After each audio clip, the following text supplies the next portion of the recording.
Congressman Ron Paul about the flu situation, the hype, the fear, how it's being used for political control.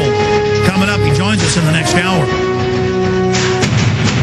So stay with us for that. Steve Quayle will be back next Wednesday again, same time, to give us the latest updates and developments as we track and cover the flu situation with massive troop movements, open announcements of martial law, open announcements of quarantine, forced inoculations. For a non-event, this flu is nothing. So what are they planning? Let's go to Tim in Ohio. Tim, you're on the air. Welcome. Yesterday, while monitoring the cable news feeds, I came across the anchor and his bimbo babe downplaying the textbook by Mr. Holdren. And it was obvious they were like taking part in these interspersal techniques. Now, Steve, earlier you had mentioned neolinguistics, and I was wondering if you could talk a little bit about how they use that neolinguistics to create the neural pathways in the brain at the Hegelian dialectic level.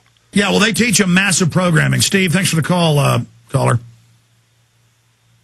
you want me to answer that, Alex? Yes, go ahead. Well, really simply, it's you tell the lie, you tell it enough times, you tell a big enough lie, and pretty soon people basically, because thinking does require some effort, neurolinguistic programming just means that on the referencing of keywords over and over and over, all the subliminal orders, if you will, or subliminal directions are automatically going to bypass your reasoning process, and you're just going to jump from A to B. Real simple. Flu, vaccine, flu, vaccine, flu, vaccine. Images, flu, people dying of flu. Oh, this is the most horrible flu. Images, sound, everything, flu, flu, flu. What's the NLP answer? Vaccine.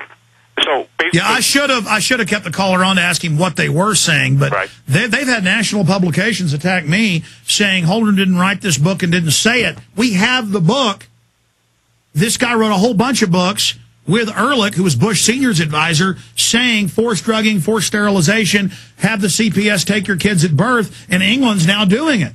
Right. Well, everything. That's why, Alex, the last thing I got to get through to everybody today is they've got to watch England. England will be the stepping stone or diving board to telling us what's going to happen. Should there be a nuclear incident in London, which I still believe there's going to be, then you can bet your bottom dollar we'll have one here too. So people have got to be open to everything. And for the record, this situation with Russia is not a lightweight deal. Behind back channels, if the United States goes to war with Iran, the Russians have already put us on notice. Well, go ahead. I'm telling you listen, doesn't matter what I think, doesn't matter what you think. I'm telling you that the Russians, whether people believe they're still a threat or not, the point is that they've already let it be known. And the fact that they have contempt for the current president of the United States is an understatement. All right. Well, Steve Quayle, next week we'll get into false flags, stage terror. We'll see what else they may mix in with this whole bird flu hype that they're pushing. You were there years ago saying that this is one of their favorite moves. You were there early in the year, before April even came up. So was I.